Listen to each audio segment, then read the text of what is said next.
ព្រឹកព្រៃសន្ធឹងដងស្ទឹងលោវ៉ែសំភងអ្នកស្រគួស្នេហ៍ធម្មជាតិបំពេអោចិនរៀមលងបងតែចំរៀងបងហាសំនៀងក្រៀមក្រំញ៉ែទៅក៏ឡាបមួយតងក្រែងយល់បំណងដែលពងប្រាថ្នា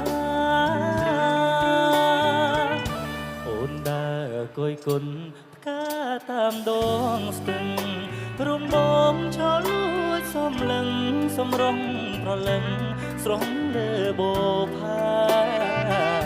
អូនសូមឲ្យបងជួយថនរូ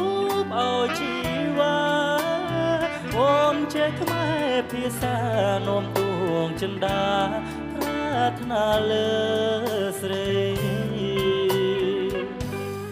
ដងស្ទឹងលោវ៉ែដែលខ្ញុំបានយល់ពុកពេលបានផ្ដល់ឲ្យជួបគុំងារអូ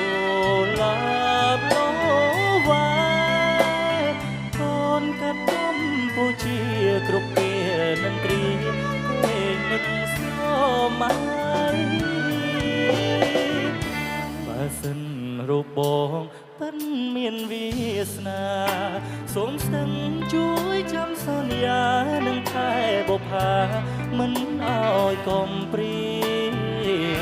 បើសិនឈុំហោព្រមបដោចូលខែរងងារសូមលំបេះដូងកំព្រីប្រាប់ទេពុំងារថាខ្ញុំលួចស្នេហ៍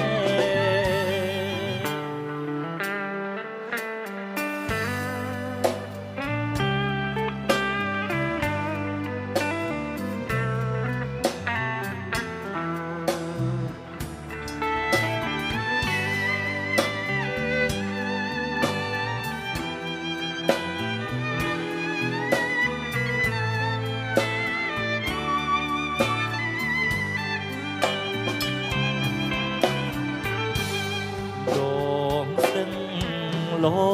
វ៉ែដែលខ្ញុំបានយល់បុព្វេបានផ្ដល់ឲ្យជួបគុំងារកូលាបលោវ៉ែកូនកាត់កម្ពុជាគ្រប់ពេលមិនត្រៀគេនឹកស្រមៃបើសិនរូបបងប៉ិនមានវាសនាសូមស្ទឹងជួយចាំសន្យានឹងថែបុប្ផាមិនឲ្យកំព្រីបើស្ទឹងឈុំហោព្រមបដោចូលខែរងងារសូមលំបេះដូងកំព្រីប្រាប់ទេពុំងារថាខ្ញុំលួចស្នេហ៍